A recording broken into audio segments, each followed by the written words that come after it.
Если говорить, например, опять же, той же самой цитаты из Корана, мы, говорит Господь миров, тебя, обращаясь к пророку Мухаммаду, не спасали для миров в качестве божественной милости. То есть на сегодняшний день всего лишь 1/1000, может быть 10-тысячная из числа мусульман оказалась в системе так называемого международного терроризма. Это может быть 0,1%. Но эту тему, исламский терроризм, эти ребята, сколько им было, 18-20 лет? Они, кстати, родились во Франции или нет? Французы они. Они французы. Родились во Франции. То здесь очень важный нюанс, который никто не учитывает. Постоянно обобщают. Мусульмане, мусульмане, мусульмане. Это очень маленький процент, раз. Во-вторых, в большинстве случаев пополняют ряды террористических различного рода группировок, которые, опять же, очень хорошо финансируются, в первую очередь, все-таки Западом, в своих интересах экономических и политических, пополняют молодые. И их ни в мечетях, ни в семьях никогда этому не учили. Посмотрите, 14 с лишним веков ислама. Такого понятия, как терроризм, оно начало появляться только после Афганистана, между Америкой и Советским Союзом, когда все это происходило.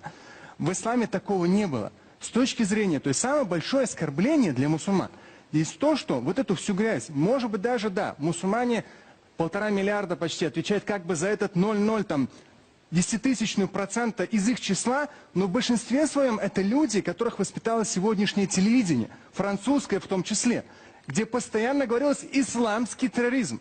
У них уже с учетом нейронных путей в голове, что это именно исламский, что это часть нашей религии.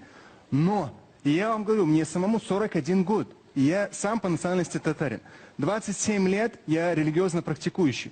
Общался на разных языках с самыми разными культурами. В исламе такого понятия, как терроризм, в Коране четко и ясно сказано, что кто убьет, кто убьет одного человека, неважно какой он национальности, просто вот убьет его, то подобно по греху пред Богом, подобно как убил целое человечество. Никто во Франции эту цитату не проговаривал по телевидению. Если говорили, то только исламский терроризм. А вот такого рода вещи, то же самое пророк Мухаммад говорил. Верующий человек – это тот, рядом с которым люди, вне зависимости от национальности, вероисповедания, люди чувствуют себя в безопасности. Всегда раньше мусульмане излучали собой безопасность. На сегодняшний день мы поедаем результаты, пожинаем результаты, плоды именно и европейского свободного слова и так далее, когда всех мусульман обливали грязью и говорили «исламский терроризм». Вроде как Россия, слава богу, Европа нет еще, отстает.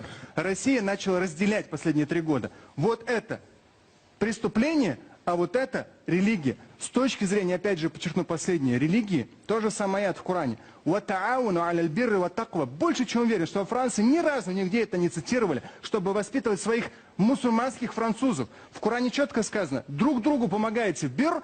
Бир – это любое благо, благостное деяние. Помогаете друг другу в благостных деяниях и в проявлении набожности пред Богом. Набожность – это трепет, это ты когда поступаешь правильно и хорошо. И вы хорошо сказали, справедливо.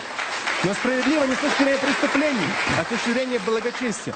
И дальше идет в аяте. Но никогда не помогайте друг другу, в Коране говорится, никогда не помогайте друг другу в вражде и грехе.